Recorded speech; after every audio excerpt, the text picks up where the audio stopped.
Sup with it guys, you got Excellent Name here, back again for my UPA Week 7 match up against Master Woop.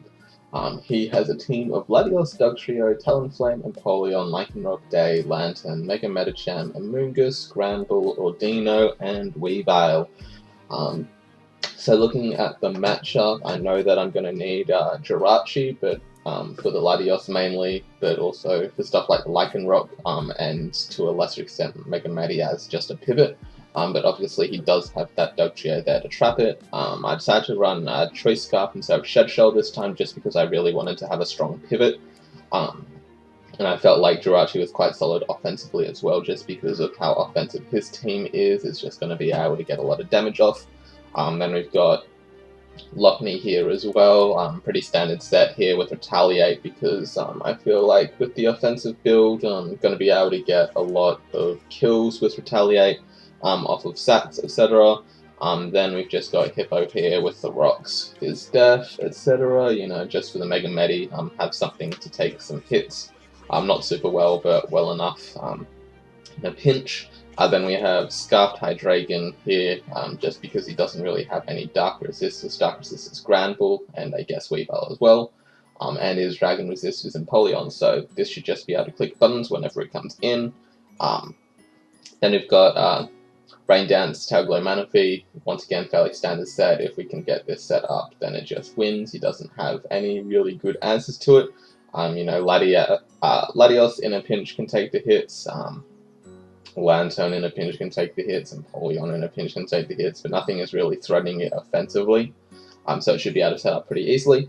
And then last mon, I just decided to throw on Whimsicott there, because why not? Specs Whimsicott because his Moonblast answers aren't the best. I feel like I can get a decent amount of damage off with it. Outside of like Amoonguss and Empoleon, U-turn for the pivot, Tailwind and Memento just to help my team out with support.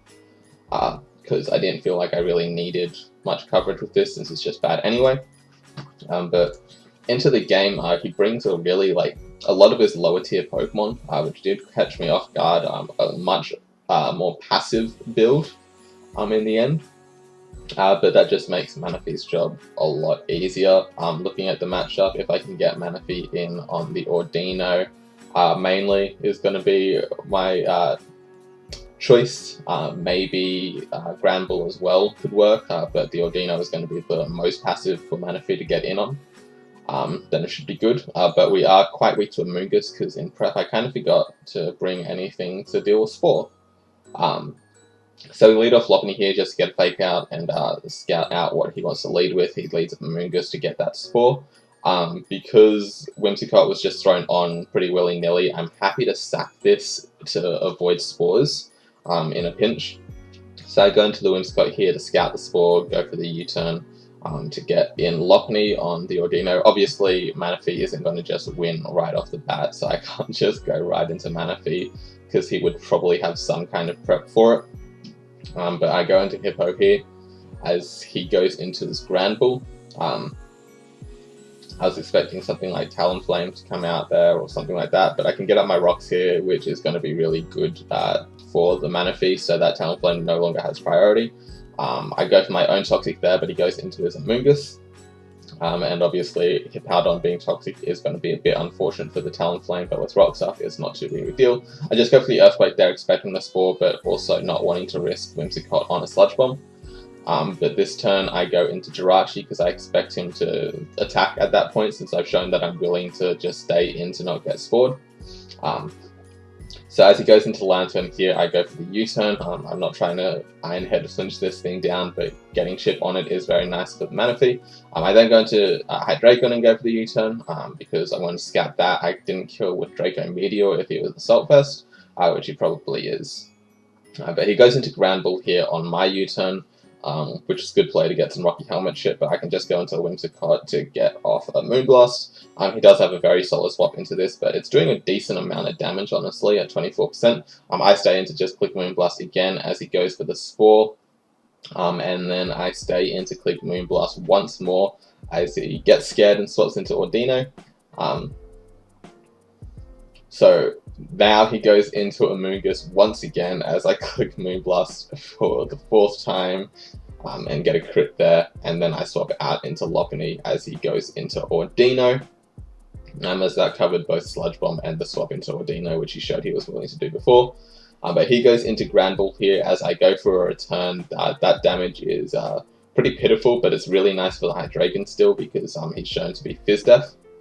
But unfortunately he is Rest as well, so all that work has kind of been for nothing. But because he is asleep, he is also now set up fodder for the Manaphy 100%. So that gives me two options to set up on. As he goes into the Ordino, I go into Jirachi here. I just want to scout because I figured he might be a Wish.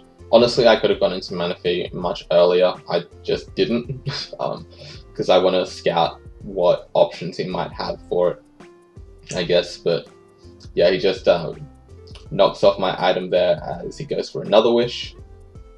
And I go for an Earthquake here because I don't want to let Lantern get a Wish back up to full health because that would be quite unfortunate for the Manaphy. But he decides to go into Amoonguss there. I go for a Slack Off just to take whatever hit. He goes for the Sludge Bomb there. As I showed that I was going to stay in, I was hoping that he'd go for a Spore or Giga Drain, but I go into Whimsicott here as he Sludge Bombs it.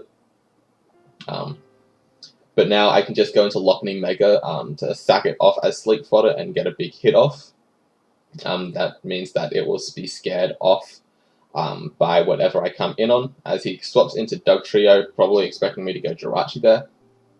But he now goes into Ordino as I go for Flash Cannon, expecting the Granbull. But at this point, now that I do have something asleep, there is no reason for me to not go into Manaphy to set up on it. Especially considering he will have Knockoff to be his attack of choice. But I can just go for a Tailglow here as he goes into Lantern, kill it off with Psychic quite easily, as he goes into Dugtrio, but this thing does not have a Z move. It's not one of his Z uses, so I know that I live Earthquake even if it's Life Orb. I can just go for a Z Rain Dance here. I'd live a Sucker Punch if he had it, but he does not have it. So I can just sweep the team with Surf and Psychic at this point. Cleaning up with Manaphy getting 6 kills, very good matchup for it, especially with the more passive team that he brought, not bringing Latios. It was very good for it because I ran Psychic over Ice Beam for the Lantern. I figured that I would be able to do big enough damage with the Surf anyway and be able to pressure it out. But yeah, good games to Woop. Very interesting prep, I gotta say. Didn't expect such a lower tier team, and I think that helped me out a lot. But we improved to 5-2, so yeah, see you guys next week.